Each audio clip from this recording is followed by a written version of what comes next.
এ তো দেখি তাজা ইলিশ মাছ। বাবা দেখো কত বড় ইলিশ মাছ। ইলিশ ভাপা বানাতে কলা পাতা লাগবে। আগে তো কখনো দেখিনি এখানে কাউকে। যদি ওর জন্য ইলিশ মাছ নিয়ে যেতে পারতাম। ব্যাটার মুখের কাপড় খুলে দে, না হলে আবার মরবে। ক্ষমতার দাপট থাকলে আর পয়সা থাকলে গরিবকে চোখের ধুলি মনে হয় রে মহেশ। অবশেষে আমরা তবে ইলিশ ভাপা খাচ্ছি।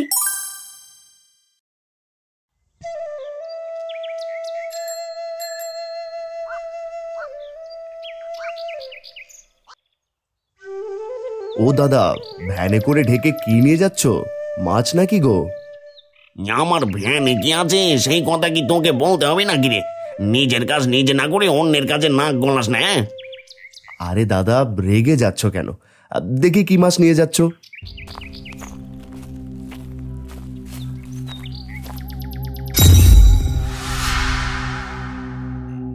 আরে দাদা, এ তো দেখি তাজা ইলিশ মাছ। তা কত করে দিচ্ছ মাছ?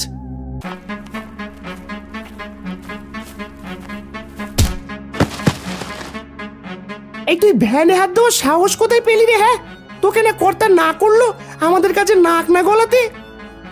দেখো দাদা, কাজটা তুমি ঠিক করোনি। আমি তো শুধু ইলিশ মাছ নিতে চেয়েছিলাম। এটা আমার মাছ খেতে ভারী পছন্দ করে। তোর মেয়ে মাছ খেতে পছন্দ করে, সে মাছ তুই কিনে এনে খাওয়া বাজার থেকে। আমার ভ্যানে হাত দেওয়ার সাহস কি করে হয় তোর? হ্যাঁ, জানিস আমি কি? আমি হলাম বিশু, সবাই আমায় এক নামে চেনে। সে তুমি বিষয় হওয়া যে হও না কেন, আমার সাথে যা করলে তা একদম ঠিক করোনি। ভেবেছিলাম কম দামে মাছ কিনতে পারবো, তাই দেখতে এসেছিলাম। এখন তুই আমাকে শেখাবি আমি কি ঠিক করবো আর ভুল করবো?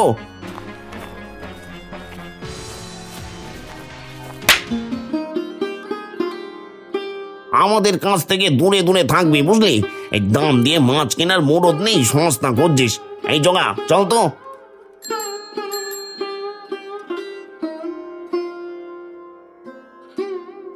আরে হারান্দা, কি হয়েছে গো? ওরা তোমায় মারলো কেন? ওরা তোমায় মারলো আর তুমি কিছুই বললে না? ক্ষমতার দাপট থাকলে আর পয়সা থাকলে গরিবকে চোখের ধুলি মনে হয় রে মহেশ। এগুলো আমাদের সয়ে গেছে। যা তুই তোর কাজে যা, আমি বাড়ি যাই।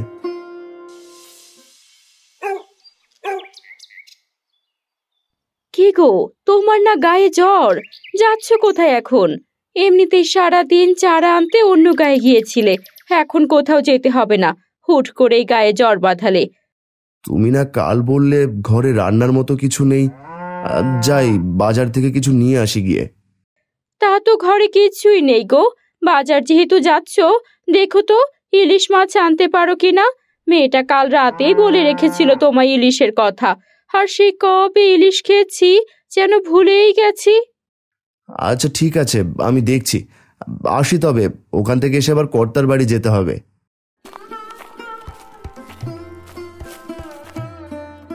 বাবা, তুমি বাজারে যাচ্ছ এই শরীর নিয়ে? দেখো, বাজারে যদি ইলিশ মাছ পাও নিয়ে এসো কিন্তু। হ্যাঁ মা, নিয়ে আসবো। তুই ঘরে গিয়ে পড়তে বস, আমি গেলাম।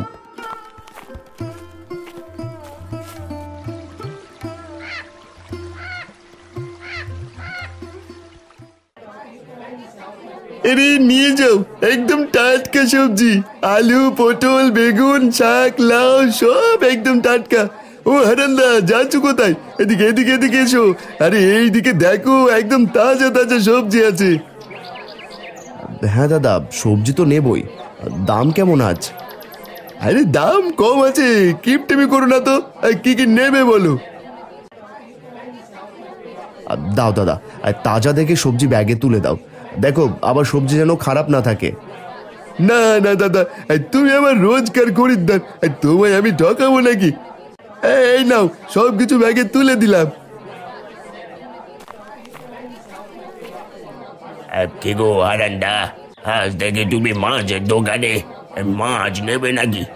কোনোদিন তো এইদিকে তোমার পা পড়ে না, আর দাম শুনেই পালিয়ে যাও। মাছ নেব বলেই তো তোমার দোকানে এসেছি দাদা। আজ ইলিশ কত করে দিচ্ছ? বাপরে বাপ, সোজা ইলিশ মাছ। এই যে এগুলো দেখো, সবগুলো একদম তাজা, সকালে নদী থেকে ধরা। এই ছোট ইলিশ 400 করে আর বড় ইলিশ 600 করে। তোমায় কোনটা দেবো বলো? বাপরে, এত দাম! থাক দাদা, আজ আর নেব না, অন্যদিন নেব ক্ষণ। এই আগে জানতাম, শুধু শুধু আবার সময় নষ্ট করতে আসো তুমি। মাছ কেনার ক্ষমতা নেই আর মুখ তুলে চলে আসো দাম শুনতে। যত সব।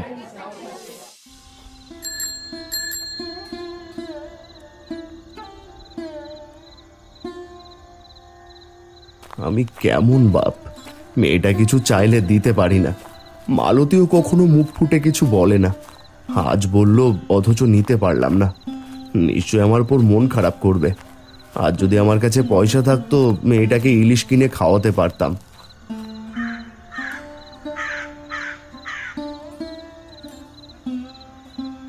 হারান্দা, ও হারান্দা,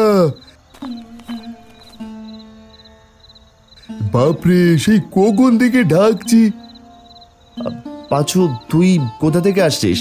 বাজারে গিয়েছিলি নাকি? হ্যাঁ, তোমায় বাজারে দেখলাম। তা কি মাছ নিলে? আজ দেখি বাজারে মাছ উঠেছে ভালোই, সব তাজা তাজা মাছ, রুই, কাতলা, ইলিশ। আমিও একটা কাতলা নিয়ে এলাম। আমার কাছে মাছ কেনার মতো অত পয়সা নেই রে। মেয়েটা আমার ইলিশ খেতে চাইলো, তাও খাওয়াতে পারলাম না। সে কি কথা? আচ্ছা, আমি কাতলা মাছটা রান্না করে তিন্নির জন্য পাঠিয়ে দেবো কোন? না রে, তার দরকার নেই। আমি যখন পারবো তখন নয় কিনে খাওয়াবো। এভাবে পর করে দিচ্ছ দাদা? তোমাকে এসব নিয়ে ভাবতে হবে না, আমি চললাম।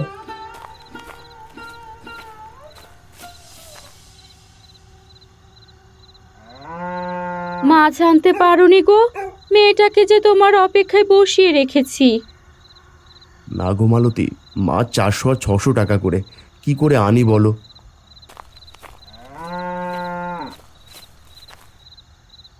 বাবা, তুমি মাছ এনেছো? দেখি কত বড় মাছ এনেছো। তোমার জন্য সেই কখন থেকে অপেক্ষা করছি। না রে, আজ যে বাবা মাছ আনতে পারিনি তোর জন্য। মাছের যে অনেক দাম, আমার কাছে অত পয়সা নেই রে মা। তুমি সব সময় এমন করো বাবা। আমি মাকে সেই কতদিন থেকে বলছি ইলিশ মাছের কথা। রাগ করিস না রে মা, বাবার কাছে পয়সা হলেই তোকে মাছ এনে খাওয়াবো, কথা দিলাম। তাহলে তো আরো হয়েছে, ইলিশ মাছ আর খেতে হবে না। তেমনি বেশি বড় হয়ে গেছিস তাই না? তোর বাবা তোর সব আবদার রাখে, যখন যা চাস তাই এনে খাওয়ায়, যেভাবেই হোক। তোর বাবার কাছে এখন পয়সা নেই, কথা বুঝতে পারিস না? থাক, মেয়েটাকে আর বকো না তো। আমাকে আবার কর্তার বাড়ি যেতে হবে, চললাম আমি। মা, বাবাকে মন খারাপ করেছে? আমার সত্যি ইলিশ মাছ খেতে ইচ্ছে করছে, তাই বলেছিলাম। হয়েছে, এখন আমাকে কাজে সাহায্য করবি, আয়। আমার অনেক কাজ পড়ে আছে, একা হাতে আর কত সামলাবো আমি। হারান রে, আজ তো অনেক কাজ আছে। কাল মহাজনের কাছে আবার ধানগুলো নিয়ে যেতে হবে, সেগুলো আবার বস্তায় ভরতে হবে। আজ বোধহয় তোর কাজ শেষ না করে বাড়ি বেরা হবে না। কাজ পড়ে গেলে কি আর করার কর্তা, কাজ শেষ করে তবেই বাড়ি ফিরবো, সে যত সময় লাগুক। এই জন্যই তোকে আমার পছন্দ। এখন নে সবগুলো ধান গোলা থেকে বের করে বস্তায় ভরে ফেল। আর শোন, রাতে আমার সাথেই খেয়ে নিস। ঠিক আছে কর্তা, সে না হয় খাবো, কিন্তু মালতী আর তিন্নি যে আমার অপেক্ষায় বসে থাকবে না খেয়ে। এক রাতে কিছু হবে না, সে ওরা বুঝে যাবে তুই কাজে আটকে গেছিস।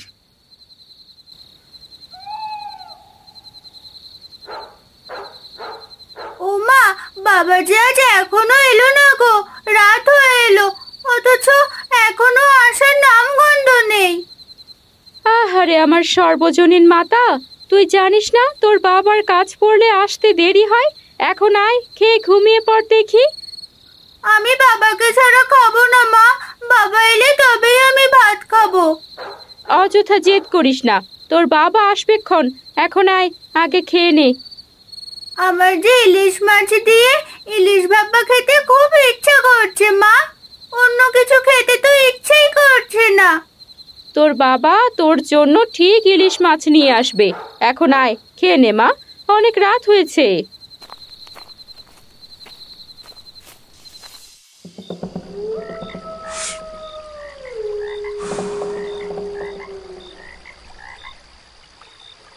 না রে জগা, এভাবে আর চলছে না। সকালে যে ইলিশগুলো চুরি করে আনলাম সেগুলোতেও লস খেলাম।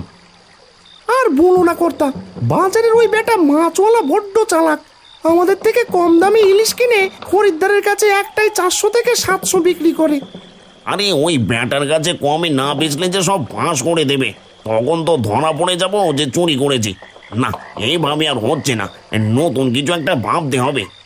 কর্তা, আমার মাথায় কিন্তু একটা খাসা বুদ্ধি এসেছে, এই বলবো নাকি? আরে কীর্তন না করে বল দেখি, কি এমন খাসা বুদ্ধি এসেছে যে দাঁত বের করে হাসছিস? এই সকালে আমাদের যে লোকের সাথে ঝামেলা হলো, আর ওই যে তুমি যাকে কষে একখানা চর বসিয়ে দিলে না, ওই বেটাকে দেখে হাবা গোবা মনে হচ্ছিল। ওর বাড়ি থেকে মনে হয় সহজেই চুরি করা যাবে। এতক্ষণে মনে হয় বেটা ঘুমিয়ে আধমরা হয়ে গেছে। এখনই সময় কর্তা। আরে রে রে রে রে, তোর বুদ্ধি খুলেছে দেখছি। বুদ্ধিটা কিন্তু তুই মন্দ দিসনি। তবে চল তাই করি, আর দেরি করা ঠিক হবে না।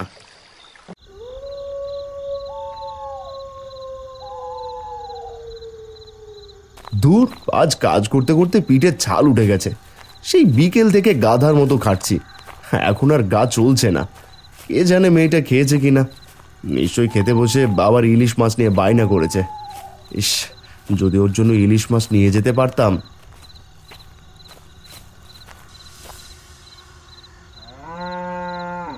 এই জগা, আশেপাশে খুঁজে দেখ কি চুরি করা যায়। তেমন কিছুই তো দেখতে পাচ্ছি না। কর্তা, এই দেখো কি বড় গরু।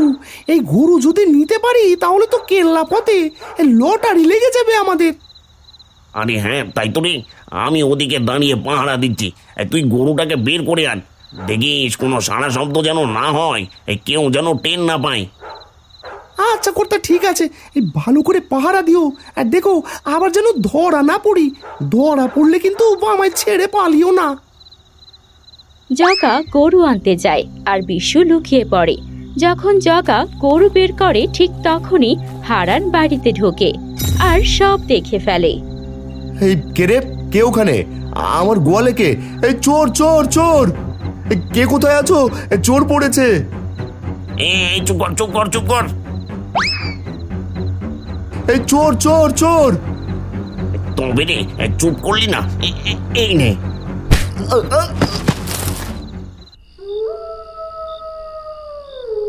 ব্যাটার মুখের কাপড় খুলে দে, না হলে আবার মরবে।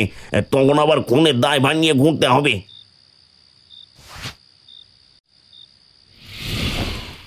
এই তোমরা তো সকালের লোকগুলো, আমাকে এখানে ধরে এনেছো। আমার বাড়িতে চুরি করতে গিয়েছিলে কেন? বেটাই কি বলে রে জগা, বলদের মতো। চুরি করতে লোকে কেন যায়? হ্যাঁ, আবার 2-3টে কষিয়ে বসাও কর্তা, দেখবে আক্কেল ঠিকানায় চলে আসবে। সকালে যদি ইলিশ মাছে হাত দিয়ে আমাদের সাথে না লাগতি, তাহলে তো এই হাল হতো না। না রে, এই বেটাকে তো ভেবেছিলাম হাবা গোবা, কিন্তু না, এ তো দেখি হাতি মেরে মেরে খেতে পারবে রে। আর একটু হলে আজ ধরা পড়তাম এর জন্য। এত রাতে তুই কোথা থেকে টপ করে এসে পড়লি শুনি?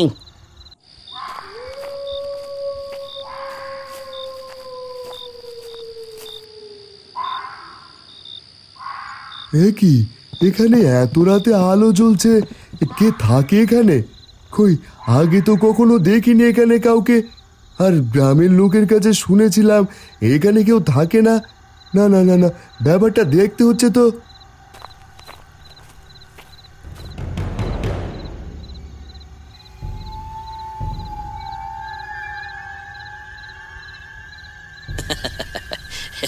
আরে আরে, এ তো হারান্দা।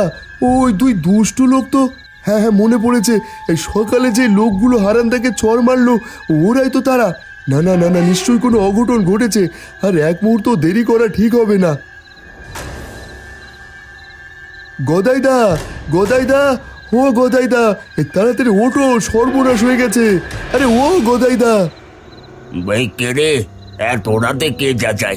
ঘুমের একদম 12টা বাজিয়ে দিল। ইস! আরে গদাইদা, আমি মহেশ, তাড়াতাড়ি এসো।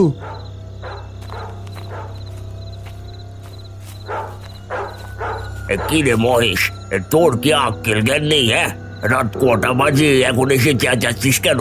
দিয়েছিস তো ঘুমের 12টা বাজিয়ে। আরে তুমি এদিকে ঘুম নিয়ে পড়ে আছো, ওদিকে যে তোমার ভাইকে ডাকাতরা আটকে রেখেছে। বাবা, হারানকে আটকে রেখেছে? কি বলছিস উল্টো পাল্টা? তোকে মাথা খারাপ হয়ে গেছে? হারানকে আবার কারা আটকে রাখবে? আমি মাছ ধরে জঙ্গলের পথ দিয়ে আসছিলাম, তখন দেখতে পেলাম দুজন বদমাইশ হারানদাকে জঙ্গলের ভাঙা বাড়িতে আটকে রেখেছে। হায় হায়, কি সর্বনেশে কাণ্ড! ওরা যদি দাদার কিছু করে ফেলে? এর আগেই আমাদের যেতে হবে। গদাইদা, তুমি মোড়লের বাড়ি যাও, আর আমি তিন্নিদের বাড়িতে খবরটা দিয়ে আসি।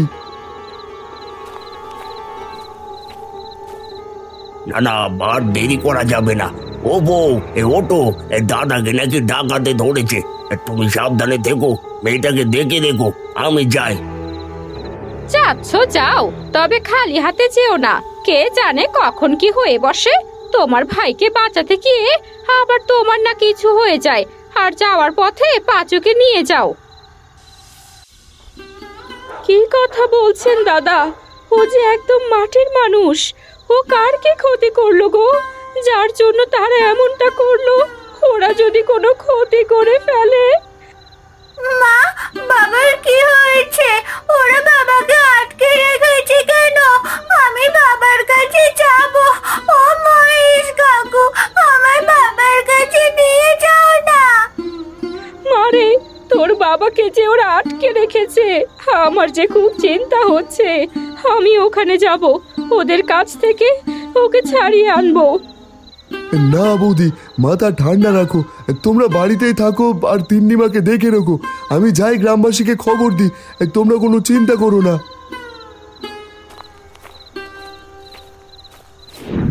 রাতের মধ্যেই খবরটা গ্রামে গ্রামে পৌঁছে গেল। মোড়ল আর সব গ্রামবাসীরা লাঠি আর মশাল হাতে নিয়ে ওদিকে এগিয়ে যায়। জগা আর বিশু তাদের দেখতে পায়, পালানোর পরিকল্পনা করে। কর্তা, এই গ্রামবাসীরা কি করে খবর পেলো? তাড়াতাড়ি পালাও, না হলে আমাদের আর হাড্ডিও খুঁজে পাওয়া যাবে না আজ। পালাবি কোথায়? তোদের পালানোর সব রাস্তা বন্ধ। তোদের কত বড় সাহস, আমার গ্রামে থেকে এত বড় অপরাধ করিস? এই ধর তুই বদমাইশকে, এমন শিক্ষা দে ডাকাতের নাম যেন কোনোদিন না করে। ভালোভাবে ধর, যাতে পালাতে না পারে বেটারা। আজ তোদের একদিন কি আমার একদিন।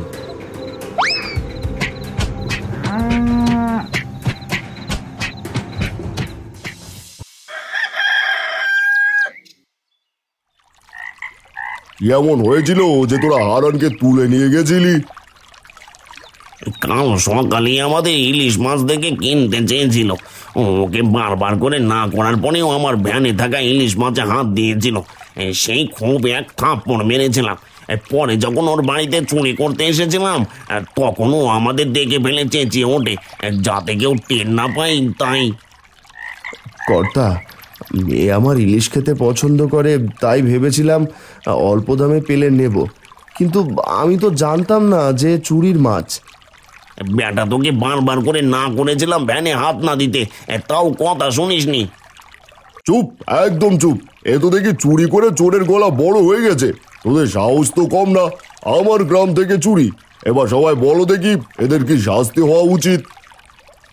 এই বেটা দুটোকে তো পাথর ছুঁড়ে মারা দরকার, নয়তো পানিতে ডুবিয়ে মারা দরকার। কত বড় জঘন্য কাজ করেছে। এই সব কিছু হয়েছে শুধুমাত্র আমার জন্য। আমি যদি মাছ খেতে না চাইতাম, তাহলে এমন হতো না। মোড়ল মশাই, এবারের মতো আমাদের ছেড়ে দিন। আমরা আর কোনোদিনও চুরি করব না, কথা দিচ্ছি। এবারের মতো ছেড়ে দিন। ঠিক আছে, এক শর্তে আমি তোদেরকে ছাড়বো। তিন্নি যেহেতু ইলিশ মাছ খেতে চেয়েছে, আর পুরো ঘটনায় যেহেতু ইলিশ মাছ নিয়ে, তবে তোরা রোজ তিন্নির জন্য ইলিশ মাছ এনে দিবি, যতদিন তিন্নি চাই। কি করে আনবি তোদের ব্যাপার, কিন্তু গ্রামের লোকেরা যদি আর একবারও তোদের চুরি করা অবস্থায় দেখে ফেলে, তাহলে কিন্তু আর রক্ষে নেই। আমরা কথা দিচ্ছি, আমরা রোজ ওদের জন্য ইলিশ মাছ এনে দেবো।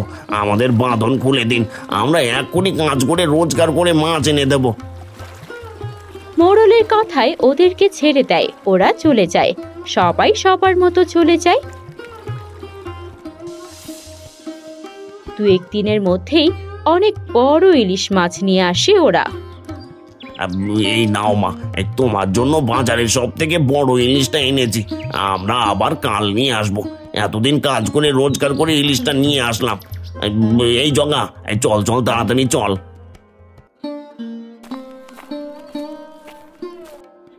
বাবা দেখো কত বড় ইলিশ মাছ, মামাকে ইলিশ মাছ দিয়ে ইলিশ মাছের ভাপা করে দাও। আরে হ্যাঁ, তাড়াতাড়ি দাও। মেয়েটা আমার ইলিশ খাবে বলে পাগল হয়ে আছে। যাক, তাহলে ডাকাতটা তাদের নিজেকে শুধরাতে পেরেছে। তোমার কি গো? হ্যাঁ, এত কিছু হয়ে গেল আর তোমরা ইলিশ ভাপা খাবে বলছো? আরে যা হওয়ার হয়েছে, কথায় আছে না, যা হয় ভালোর জন্যই হয়। এখন থেকে আমরা রোজ ঘরে বসে ইলিশ খেতে পারবো। যাও যাও, মেয়ের জন্য আগে ইলিশ ভাপা বানাও। ইলিশ ভাপা বানাতে কলা পাতা লাগবে। যাও বাপ বেটি মাঠে গিয়ে আগে কলা পাতা কেটে আনো।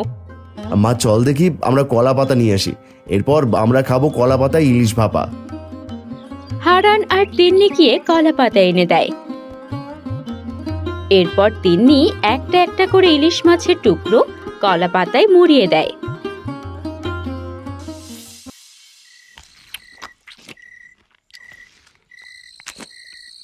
উফ, একদম খাসা রেঁধেছো গিন্নি। খাও খাও, তুমিও খেতে বসো। অবশেষে আমরা তবে ইলিশ ভাপা খাচ্ছি। বাবা, আমি আর কখনো তোমার কাছে কিছু নিয়ে বায়না করব না। ওমা, সে কি কথা? তুই যদি বায়না না করিস কে করবে? হ্যাঁ, তুই হলি আমার একমাত্র মেয়ে। হয়েছে, এবার খাও দেখি। আমও গেল, ছালাও গেল, এখন না খেয়ে মরতে হবে। রোজ রোজ ইলিশ কোথা থেকে নিয়ে দেবো আমরা, বলো দেখি? এই সব কিছু হয়েছে তোর জন্য। তোর বুদ্ধির জোরে আছে এই হাল। আমি তো ভালোর জন্যই বলেছিলাম। আর যাই হয়েছে ভালোই হয়েছে। সারা জীবন তো শুধু চুরি ডাকাতি করে গেছি। কয়েকটা দিন ভালো করে কাজ করে মনটা খুব হালকা লাগছে রে। ঠিকই কথা, চলেন আমরা পণ করি আমরা আর মন্দ কাজ করবো না কখনো। এতদিনে তবে তোরও বুদ্ধি হলো।